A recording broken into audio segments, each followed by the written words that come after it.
Okay. Well, how are you? Oh, now I don't hear you. Hear me now? Oh, I hear you now. That's a problem. Okay. Can you hear me now? I can hear you now. Okay. The Verizon guy. There we go. That's right. Well, how have you been? I've been good. I think it's been a little over a year since I talked to you before. Okay. And it's kind of surprising to me that it's been that long. It's just time flies so fast. But I was thinking about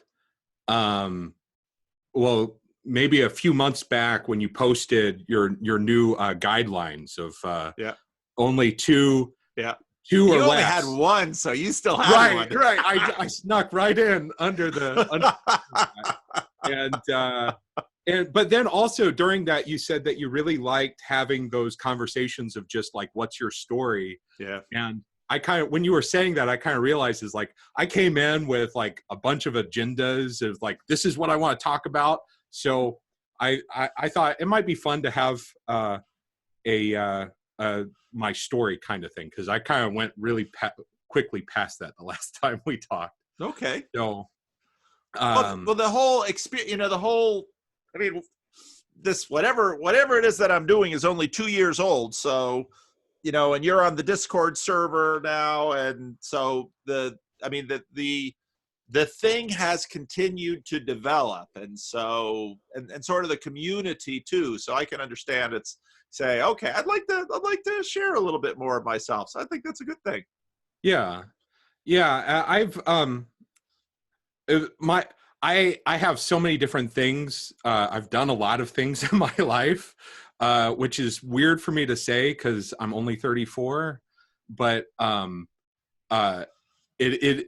so I have more than an hour's worth of material. So all right, well, let's get after it. So it's kind of whatever. I guess it's maybe what you're interested in. Like currently, I am writing fiction. Right. But I also spend a lot of time preaching in prisons. The church that I'm in has a prison ministry, and I go into prisons and teach classes and preach there. And I actually just finished a Bible class teaching at my church, going through Judges and Ruth. So that's on my mind. So that might come up at some point in there. And but in my early 20s, early to mid 20s, I was a full-time preacher and I was in the Churches of Christ, and which have their own little idiosyncratic kind of issues and everything. But a lot of times when you talk about being and pastoring a small church, like a lot of the things that you talk about, sometimes I think it's like, I dealt with that. I know exactly how those dynamics go. And then I guess even going a little bit further back, I got a degree in political science with a minor in religion. So my interests and my careers has changed a lot. So I guess I've just given you a deck and you choose the card. Oh, wow. I don't know. I'm kind of interested in how you got into preaching. Yeah. And how you downshifted from it. Right. Okay. Well, then that's a long story, but I put it out there. So I grew up in the Church of Christ, and my parents were very devout, like, go twice on Sunday, once on Wednesday, every week. If there were special meetings, go to all those special meetings. And so I went there all the time.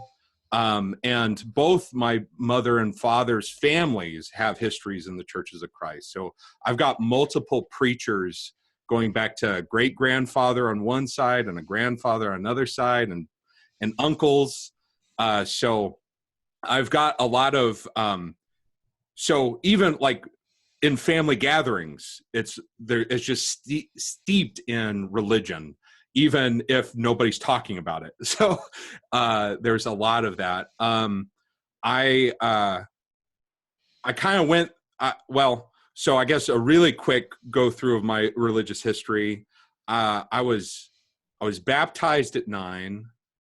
I went to college at 17, and I kind of had an atheist phase, and I came back to believing in Jesus and believing in the resurrection, partly thanks to my mom just on a whim sending me the Case for Christ in a care package.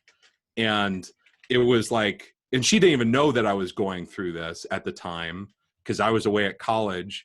And it was like right what I was dealing with. And I went through that whole book in one night.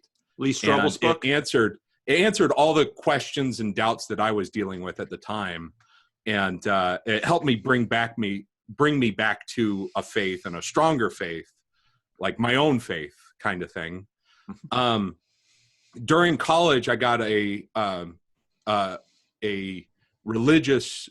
minor in religion, which was basically my excuse to take a whole bunch of New Testament classes with this one professor at NC State named William Adler, who was just this fantastic professor.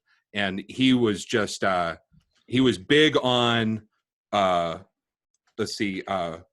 just ancient sources and reading the text and learning about the ancient world. And he opened up the Bible in a way that just made it like rigorous and historical, and really opened it up to me in a way that you don't always find in church settings. And so that really helped me as well. So how I got started preaching is while I was still in college and I was going through those things, I started getting more involved in church, getting active, started teaching classes. Before that, even like just participating in classes, teaching classes, taking some classes with the local preacher there about like just how to make a sermon, do those kinds of things. Then I graduated from college. I had a political science degree, and I started working for this nonprofit organization in North Carolina where I was living at the time.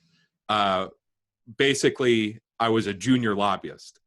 I worked around the General Assembly in North Carolina, and I did everything that I could do legally, that unless you had to be a registered lobbyist. And it was kind of a temporary job. It wasn't quite full time, but that was what I was doing. And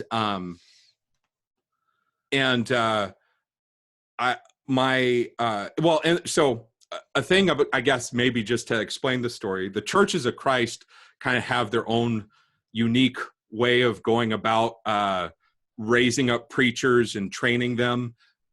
There's not too much of a seminary training that goes in, but it's almost like a lot of churches will go through kind of an apprenticeship training kind of thing. Like you find a preacher who's willing to kind of take you under his wing and teach you the ropes and give you things to work through and come. And so that was, there was this church out in Wichita, Kansas that was offering this kind of program.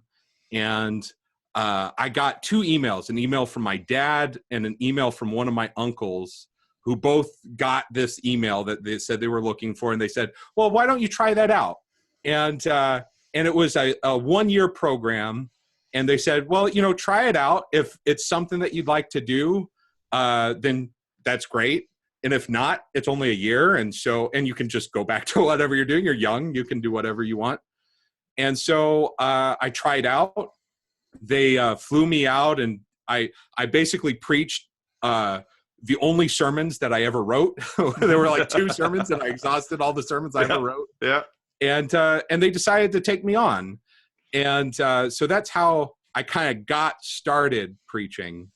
But then the way out is an even longer story.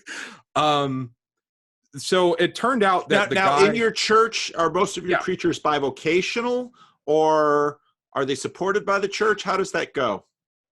It depends church to church, because churches of Christ are each congregation is independent of the other. So some of them will support full-time preachers or multiple preachers, and some the preachers are both bivocational. This man is the ordination only in a particular congregation, or is it an ordination in the denomination? So, because these things differ by denominations. So technically, there is no ordination process because the Churches of Christ don't have a structure that goes beyond the local church, the local congregational. Church. There is no there is no superstructure above that delegates what can or cannot. So basically, I get for purposes is basically the congregation ordains the preacher. If they hire the preacher and they are okay with the preacher, then the preacher is ordained essentially. But it's not a formal process, and it's not anything like that. So it is a little bit different than a lot of other denominations and everything that go along with that. And it has it can definitely have its downsides, which I will probably proceed to tell you about here. The man that I worked under, he was at the time was bivocational. So he was working at his own business, but he was also at the same time being paid to preach. So and also the Churches of Christ, the leadership structure, we tend to separate pastor from preacher. And so we have our eldership as the pastors, or that's what we say.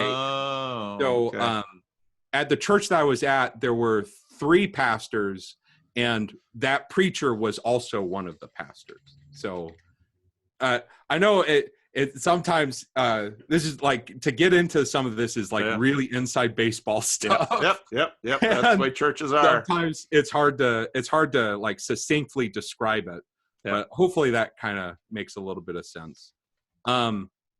He began to have, well, it's not that he began to have, he was having issues with the way that he was preaching. There would be families that would leave or get really just, they wouldn't like his preaching because he would get very confrontational.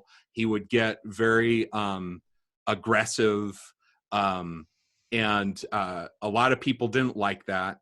And eventually it got to the point where the other 2 elders basically told him that it was time for him to leave, or for him to step down.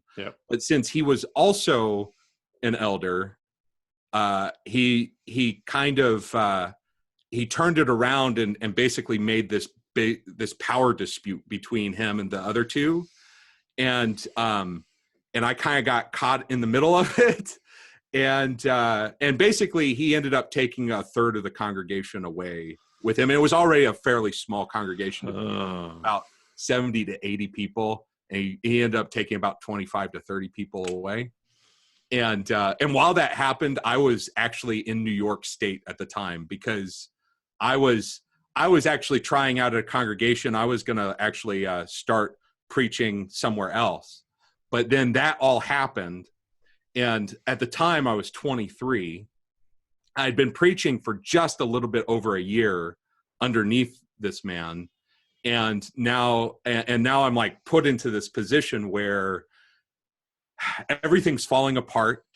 I'm kind of like this naive, idealistic kind of person that says like, well, churches shouldn't split. People should get along. We're all brothers and sisters in Christ. Can't we fix this? And can't we adjudicate this and decide this? And I spent a lot of time going to each individual family that left and talking to them and giving them, what I was thinking. I would go to the other people who were upset, and there were several people who didn't leave with the other preacher, but were like, why am I going to church anyway? And I had to go to them and talk to them and convince them, no, it's okay it's okay to keep coming to church, and I hope you do. And also another unique aspect of that congregation. So I said I was 23. Just the especially, this is maybe something about Wichita, Kansas too, is people move away from Wichita, Kansas when they get to like 18. So there's not a lot of people in their 20s in that particular town. Wow. So there was the next youngest person in that congregation was 16 years old, and the next oldest person was in their 30s. And so I was like in this demographic of my own. And so I was also like the de facto youth minister. And I spent a lot of time, a lot of the kids in that split were dealing with, like, why do our parents suddenly not let us talk to each other? Or why do they do this? And they're also like dealing with, well, I thought Jesus was about love and all this other stuff, and now there's not all this stuff going on. So I was just like trying to do all this other stuff. I thought, like, if I just try hard enough, if I say the right things, everybody will come back. Things will kind of like mend. Instead, the preacher that I had formerly been working with and who had taken that group started spreading lies about me, not only to the people that he took away, but he also had a mailing list of about 25,000 people. And he started spreading that around to like people all over, talking about basically how he was right, and how so my name got spread to a lot of emails at the time. Wow. And then he'd send me emails, sometimes multiple times a day, harassing me. And it got to the point that I got so depressed. I know this was 2008. So this was about 11 years ago. And I remember it was New Year's Day, 2009. I had just gotten like barraged by some emails of his. And I was just laying in bed and just like, I don't even know if I want to go on. And then somebody who I kind of knew, because I had been doing like teen studies with not only the teens of my congregation, but some other congregations in the area.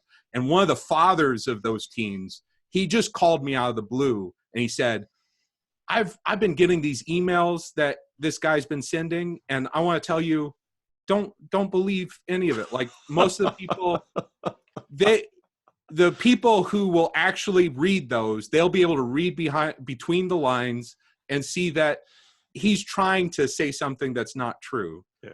And it was like one of the most helpful things that had ever happened to me, because I was like, I didn't want to go on. Like, I was so depressed. And it took a good maybe year before I started like kind of getting back to normal-ish. Yep. And basically the remaining two elders asked me to stay on as kind of a temporary preacher until they found somebody else. And then after about another year, they decided, okay, well, you're doing a pretty good job, so why don't you stay another couple years? In the process of doing that, I ended up going on a mission trip to South Africa, where I found that his emails had even gone out there. And then, about 2012, I just kind of felt like it was time for me to move on from that congregation. and to find something else.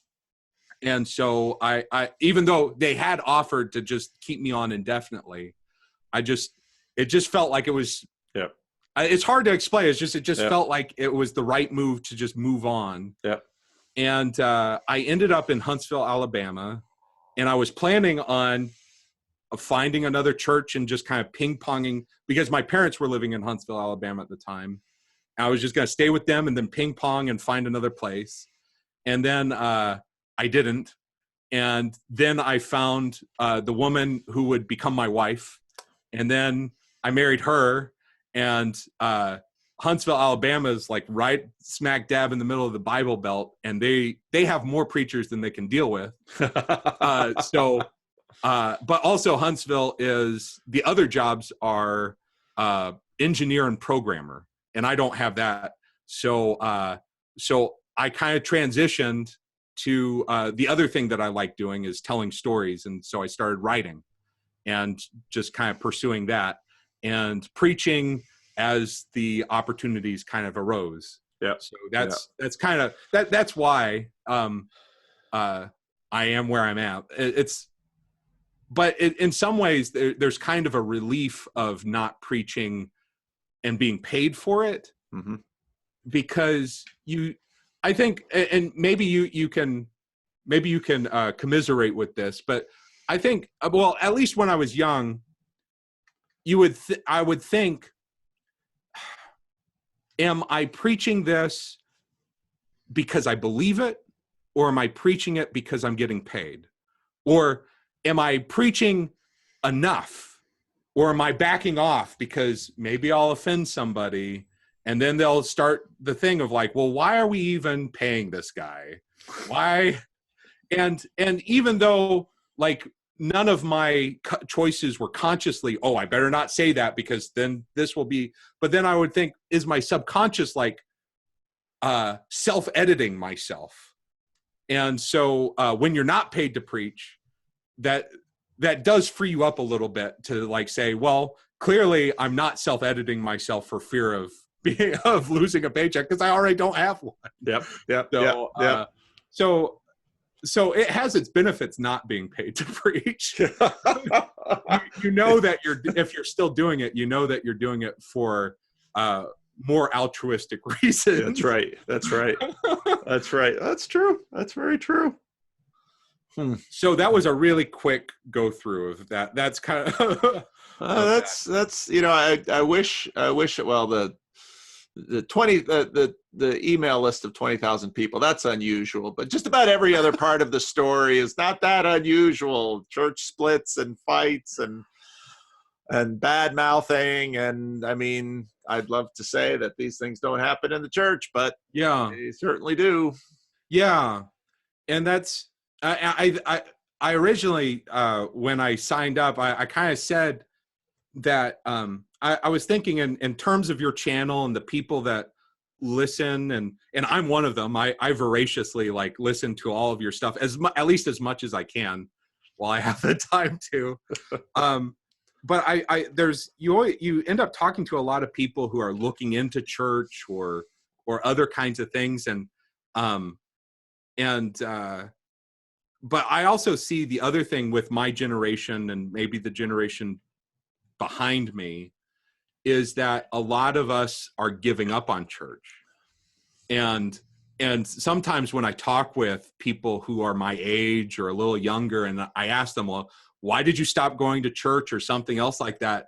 And then they'll tell me the reason, and it won't even be anywhere close to all the stuff that I went through. That's right.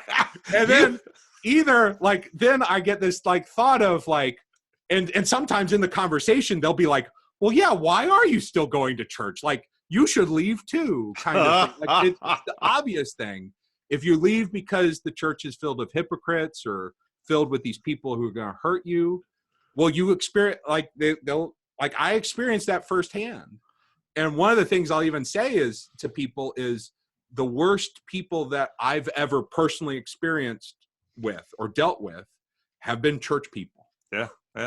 But also some of the best people I've ever worked with and experienced with are church people as well. And So it's not the fact of being a church person that makes them a good person or a not so good person. I might just go ahead and go on a little bit of a spiel, because I think in that process of going through that, of being kind of persecuted by a former mentor and feeling like at the depths of despair, I started reading about David and Saul. And so I mean, it's one of those things, is like suddenly the story became real. Like it wasn't just a Bible story. It was this is real. I'm experiencing this. I'm experiencing, and I was like, this is my cave in Adullam moment where David's at his lowest point. And then people just out of the blue start coming. And like that man that I talked about, he just came out of nowhere and just gave me a word of encouragement. Yeah. And I started reading the Psalms, and suddenly the Psalms were more than just places to go for proof texts of doctrine or something else like that. It's like, these are real emotive things that people go through, and I found great comfort in those. And they suddenly became a part of me. And so in some ways, some weird ways, it's like the Bible became more real to me because that happened to me. I think Paul puts that in a certain way in Romans when he kind of compares Pharaoh and Moses. Like, Moses wouldn't be Moses without Pharaoh. Yeah. David wouldn't be David without Saul. Yeah. And so without suffering, you wouldn't necessarily be what you end up being. And that's the same with Jesus Christ as well. But then the more that I've thought about that for myself is like, why do I stay in church? And why do I stick with these people, and some people that hurt me? And you even go to church and people don't always, it might not be as bad as that particular preacher, but people don't treat you as well as maybe they ought, or something else like that. The text I always go to is John chapter 6, where the people come to Jesus after he fed the 5,000, and they're like, well, feed us again. And then Jesus starts this long, convoluted teaching where he ends saying, you've got to eat my flesh and drink my blood. And whenever I've preached that sermon, I say, what? And then the people say, is he saying that we should be cannibals? And then Jesus said, oh, no. I'm speaking in metaphor. Like, don't get the wrong idea. I'm not talking about cannibalism. They weren't paying him either. Down. He says, you're right. I am talking about cannibalism. You've got to eat me. Eat my flesh. Drink my blood. And nobody understands. And it's so difficult, or it's so strange that everybody leaves. And then Jesus is left with the 12. Yeah. And then Jesus says, are you going to leave me also? And then Peter answers, and Peter doesn't say, oh, no, Jesus, we understand that you're talking in a metaphor, and we understand all the deep significance. No, Peter says, where else are we going to find eternal life? Peter says, we're just as confused as everybody else, but we know there's nowhere else to go. Yeah. And I feel like that's kind of where I am in my spiritual journey, is that even in terms of being disappointed in church or disappointed in specific people in the church, my faith isn't in the church. My faith is in Jesus. And even if I don't necessarily understand why I'm going through all the suffering that I'm going through, or why my life goes in this direction or that direction, where else can I go for eternal life?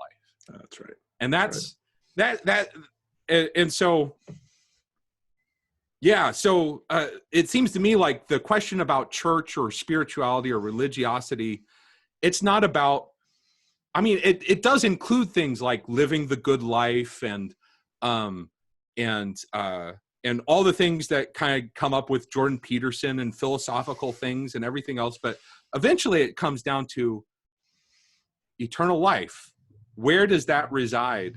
And it only resides in Jesus Christ. Like, and all the other things, they will freely admit, or at least especially all the naturalistic ones, that it doesn't end in eternal life. So, I mean, if that's already kind of out the window, like, but like, it's not founded. And like I said, it's not founded in that thing of wishful thinking or something else. It's founded in a belief that, well, that was really helpful with the case of Christ, the case for Christ, where it helped me get this idea of like, there are really good historical reasons to believe that Jesus rose from the dead, that it's not just a story. It's not just mythology. It includes or maybe subsumes mythology and all these other things, but it's real. And the words that fudge, it's real too. Yeah. And so I guess that's kind of but you know, I feel for people when they leave the church because of hypocrisy or because of this or that. But then I think you're giving up so much more for a small inconvenience. And I think of like Jesus' story about the kingdom of heaven is like a pearl of great price. When a man sees it, he sells everything that he has in order to purchase it. And maybe that's the thing. Maybe that's the thing is, maybe a lot of people of my generation just don't realize the value of Jesus. And because if they did, they would get it. And so maybe I struggle with this myself when I try to share with people or I preach or something like that. How do I connect what I've found to be so valuable to convince somebody else? And it's not but then it's not my power to convince somebody else that it's worth something. Yeah. That's the Spirit that's going to convince them that it's powerful. So anyway, I feel like I'm rambling a bit. No, that's fine. That's fine. You ramble well. It's, I think constantly about these questions about church and people who de-church and why and where that goes and the effects that it has on them and the effects that church has on them or on others. It's, part of human beings do a lot of things that we are not necessarily conscious of. And the rider on the elephant makes up a lot of stories that may or may not have a lot to do with the actual motivated structure of the elephant. And, church is one of these things. There are a lot of things in life that the consequences of decisions may not be known or felt even by the person who has made the decision. I think about my great-great-grandfather that decided to send my great-grandfather, on a boat out of Rotterdam over to Western Michigan to, what could he have envisioned the consequences for that decision? One of the things that he obviously didn't know in the 1890s was that, Adolf Hitler would overrun the Netherlands in the 1940s. And so one of the things that he did was save his family from the Holocaust. Yeah, but how could he have known that? Yeah. and somehow I don't have the story. I don't know why. Somehow these Jews started going to the Dutch Reformed Church. They converted from Judaism to Christianity. And then his grandson became a Christian Reformed minister and took churches out in the West. And then his great-grandson, who we never met, That would be my father. He, took a church in Paterson, New Jersey. And I mean, it just, all these things, just out they go. And well, we can think about them in terms of chance, but what's so funny is that almost nothing in that chain of events was chancy. It was that it was the decisions that big and small, that shaped the paths. And now we didn't have foreknowledge so that we could say, well, if I decide this, then this will happen. And if I decide this, then this will happen. Didn't have that available because there's no way to know, but it's all full of decisions. And part of what I see happening in the United States is that I think over the next 20 years that a lot of churches will close. A lot of churches will close. And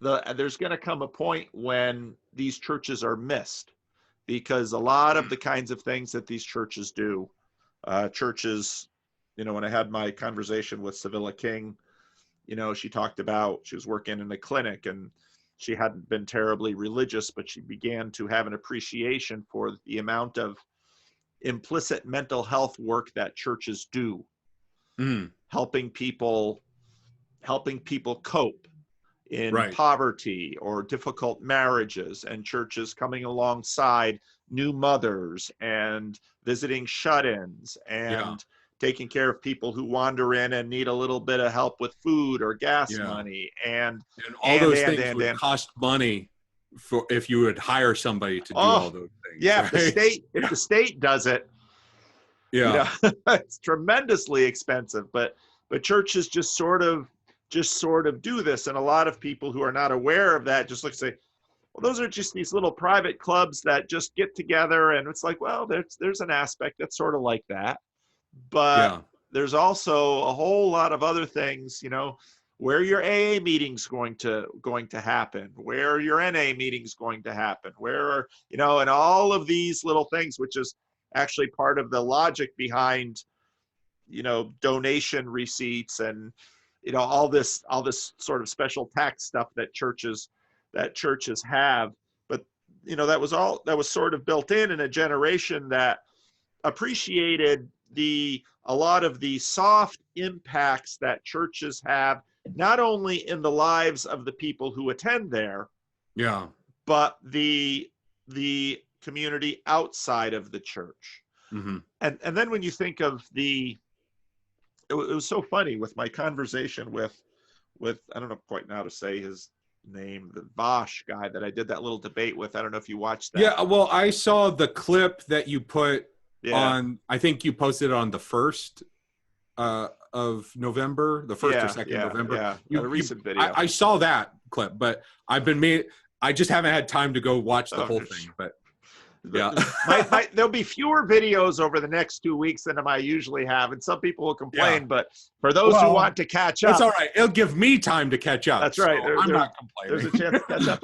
But I'm talking to him, and he very much an atheist and holds positions that are very different from mine or many Christians. And, and he's just talking wistfully about, well, how can we encourage groups of people to be more selfless and to be more giving and to be more communitarian? And towards the end of the video, I said, if only there was a place where people could go once a week and hear a motivational speech about how to be selfless and to practice giving, and it'd be like you just invent the church all over again. But it's a reinvent the wheel. That's right. But I think, at least from what I saw from that conversation, is though it's reinvent the wheel, at least partially, without the sexual ethics around it.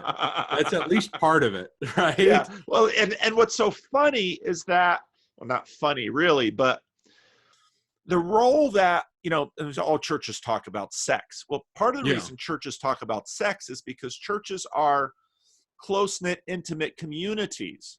And I see practices, I see sort of spiritual communities that develop around practices that, that the practices themselves aren't bad or anything and are often enjoyable, and they help build community. But you know what? If you've got groups of people coming together to join community, guess what happens between those people? Yeah. Attractions develop. Right. And so part of the reason churches have maintained fairly traditional sexual ethics is because you have a history of, people at work. So now we have all these rules at work. You have all these very puritanical rules at work regarding sex. Right. And then people are like, well, why do churches talk about sex? Because when people get together, right, sparks fly. And if sparks fly in a community, it explodes the community. So workplaces have, no dating unless and their rules in workplaces are in some ways even more authoritarian than in churches. Yeah. But they realized just via experience that you had to have it because people are people. So yeah. There was something you brought up. What was his name? Vaush or something like that. There was something interesting about that because it seemed to me, at least in that section that I was listening to, he was also saying, well, here's a problem. And what if we come up with this solution, this kind of commune solution? And he started coming up with all these rules and everything. And, I was thinking, like you've brought up the Oneida community before, is like, well, people have tried those kind of free love community kind of things, and they've all disintegrated. They didn't last very long, or if they do, they're very small and very isolated. But even in that, this might sound a little weird, but it kind of sounds like a little bit of like a Tower of Babel kind of thing, like. The people in the Tower of Babel, they say, let's make a name for ourselves. It's like, we can do it. Like we have these problems. We can do it. We can build it. And then in the Tower of Babel story, it says, God confused the languages. And this is one of the things that I really appreciate about Jordan Peterson's Bible thing, because he went into like all sorts of areas with the Tower of Babel it was just like, wow. But I think sometimes when people read that story, they think God just makes this arbitrary choice. Of like, or he's just going to be mean to. Yeah. He's like, these people, they better not like make this. So I'm going to confuse the languages. And what I really appreciate about how Jordan Peterson put it is when people kind of like gather together and they start is like, we're going to set this rules and we're going to set the rules and we're going to have this perfect community. Is that if it gets big enough, eventually people are going to have different ideas about what's best moving forward. And it's as if they are speaking different languages. And eventually it's going to crumble. Yeah. No matter how well conceived, no matter how perfectly thought out the plans for this tower are going to be, eventually people are going to come to different ideas about what's the best next step. And that's, it might not be this generation, but it's going to be, you're thinking, okay, what's a good system for us right now? But you're not thinking about what's a good system for the generations 4, 5, 6 steps down the line. Are they going to think that your creation was all that brilliant? Or are they going to come up with their own idea about how to set up a more perfect system? But each one of them will have a different idea about a more perfect system, and they'll all split off. And that's what'll happen. And I think that's part of like the problem of relying on ourselves to save ourselves. Like that seems to me to be the the problem with, I guess, what he was proposing is that, but then it's also like, even in the cases, like, can you even get a whole bunch of people together to agree? And then do you have to give up some of your ideas in order to compromise with all these other people in order to have the perfect system? But then is it the perfect system because you just made all these compromises? And so going back, maybe getting back to church, is that especially so when you're a young person, you're in your 20s, and you're a preacher, and you think, okay, I know, well, you might even be a kind of humble 20-ish year old preacher, and you say, well, I don't know everything, but I do know that this needs to change, this needs to change, we need to be better at this, we need to do better at this, we need to do this. And then you think, okay, well then I'll preach a sermon on that, I'll preach a sermon on this, I'll preach a sermon on this, I'll go over to this person and I'll tell them about how they need to straighten this out, and I'll come over here and I'll fix all the problems of the church 2.5 months. It doesn't work that way. and you find out, even if you think you expressed yourself perfectly, and even if you go to the person who maybe is like the cause of like some friction, and you say, well, what'd you think about the sermon? And they'll say, well, you made some good points. I agree with you that this, and this is in the Bible, and that's what I should do. I'm not going to do it. and then where do you go from there? Oh, that's right. That's right. And you learn that like living in community is actually living in community. It's not about everything that I believe or I think should go, and how I imagine the perfect world. That's how it's got to be, or else I'm out. And so you learn a great deal of humility in giving up your own preferences, giving up your own feelings about what would be ideal, and kind of in a sense saying, I will live with these people who don't understand it as good as I do. And then in the process, you start to find out that, well, maybe it's the other way around. Maybe I don't know, and they actually know more than me. And that's, but you don't get there unless you kind of go through, at least for me, you don't get there unless you go through that. Not just you, trust me, not just you.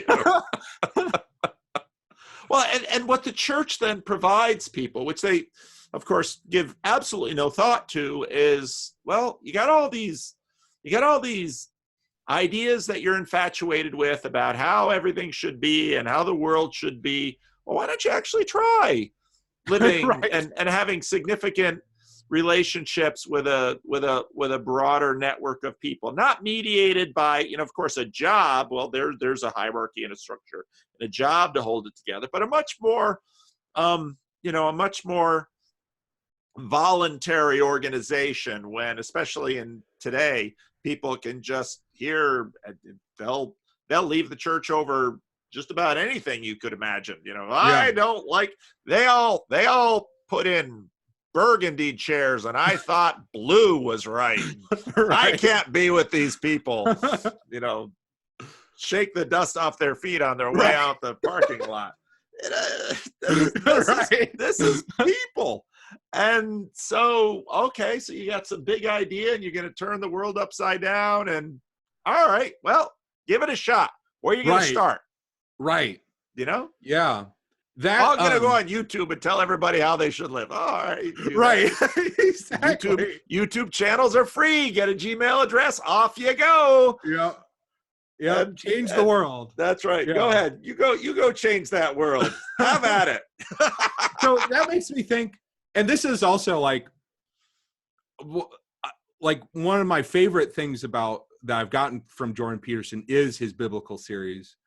And I know he's going through stuff right now, so I wouldn't want to put it on the plate, but in a perfect world of my creation, he would go on to do Exodus, because be nice. And he says that he's thought about Exodus a lot more than Genesis. So if that's true, I really want to hear about that. Yeah. But I think about that with Moses, right? Moses is in this privileged place. and he sees the Egyptians persecuting the Hebrews, and he says, that's not how it should be. I know how it should be. And then he goes and he murders the Egyptian, and he saves this Hebrew. And then he goes, and then the next day he finds the Hebrews fighting. And he comes in, he's like, we shouldn't be fighting. And then they come and they say, oh, you're the guy who's going to free us from the Egyptians. They say, you're the guy who killed the Egyptian. Oh, you heard about that? Right. Right. Oh, And right. I think it's in Stephen's sermon where Stephen says Moses thought he was going to basically start a revolution. Yeah. And he was 40 years old, and he was kind of naive at 40. So that makes me feel better about my naivety at a different age. But in part, like, Moses has to wait not just for him to see that things need to change, but he has to wait 40 years. And then God, I think the language, I can't remember quite off the top of my head, but God says something along the lines of, the Israelites are now calling for me, or I've heard their cry, or something like that. And so it can't just be that Moses sees the need for change. There needs to be at least a sizable number of people that say, yes, there needs to be change. So Moses had to wait 40 years before he and then he didn't want to do it that he was planning on making. Well, but then God it had was to talk him into it. right, and then God had to talk him into it. Right, exactly. Then he was like, "Yeah, no, I was over that." That's right. That was my 40s. Right. That was my 30s. I didn't know anything then. Save Right. those people, and then of course it gets him into the desert, and of course he and God take turns wanting to. I should have left these people to die somewhere. They're so miserable. All they do is complain. Yeah. It's like, And people. so, yeah. Moses, Moses dealing with other people is like, you learn so much studying Moses. And it says Moses, doesn't it say Moses was like the most humble man? Yeah. It's like, he learned it. That's how right. he became the most humble man. Oh, make me humble. Yeah, pray that prayer. Go ahead and pray for patience too while you're at it. Right. See how that goes for you. Have fun learning humility. Yeah. Yeah, you can learn humility. That's the be careful what you pray for. That's oh, yeah. Oh. Wow. Look at the time. Yeah.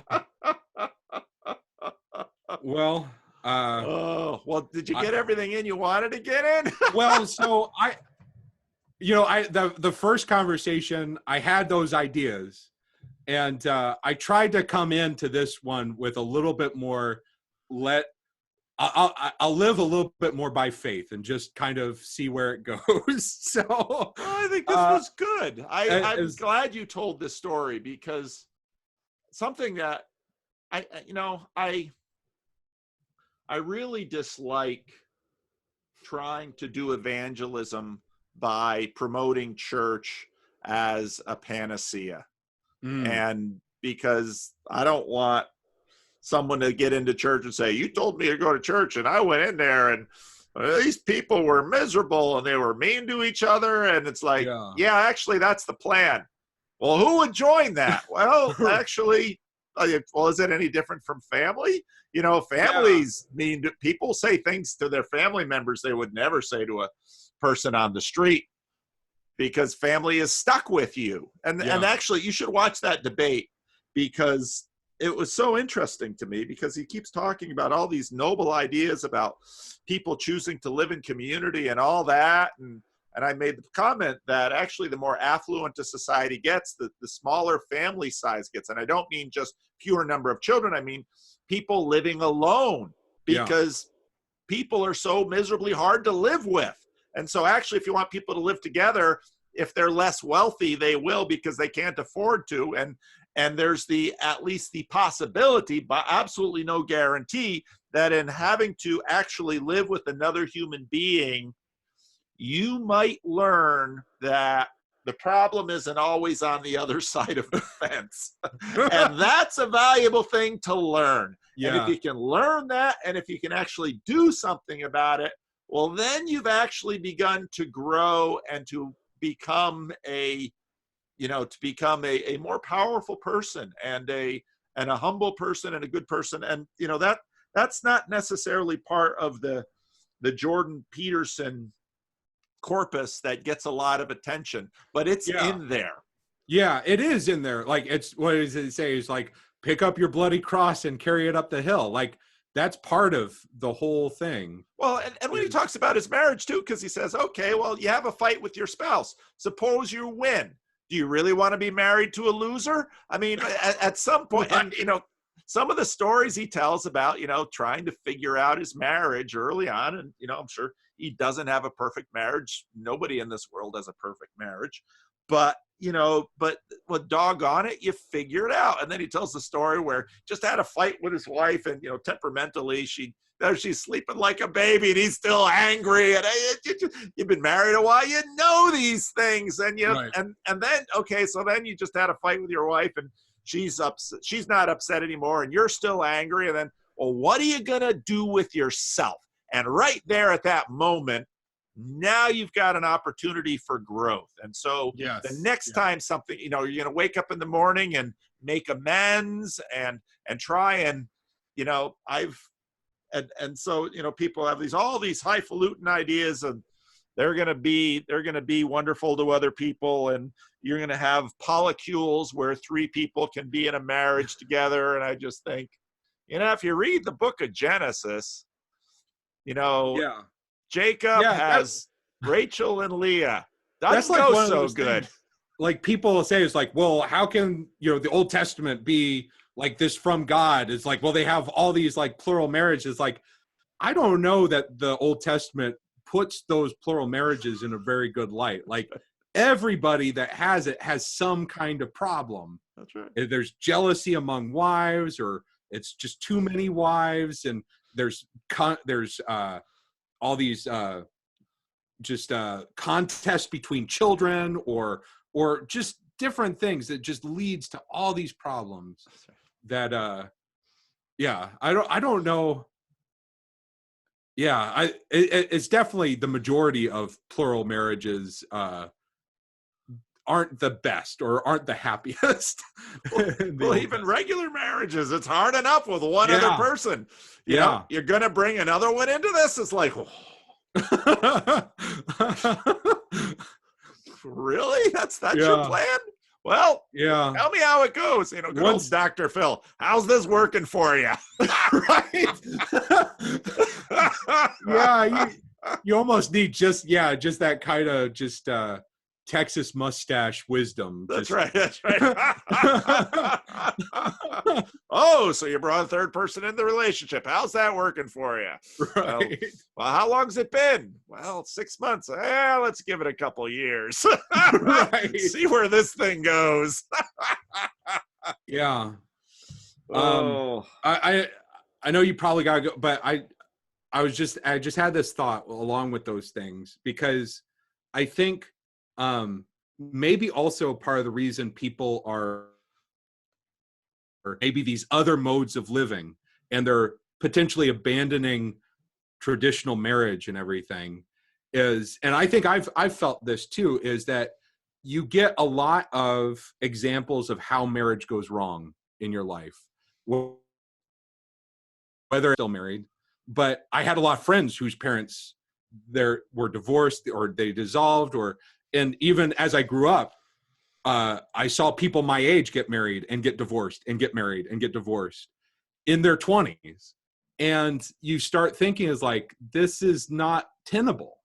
Yeah. But one of the things that I have found, and this is also a thing with church, is that you have examples of people who do it. And so my marriage is strengthened because I go to church, and there's a lot of other people with marriages that have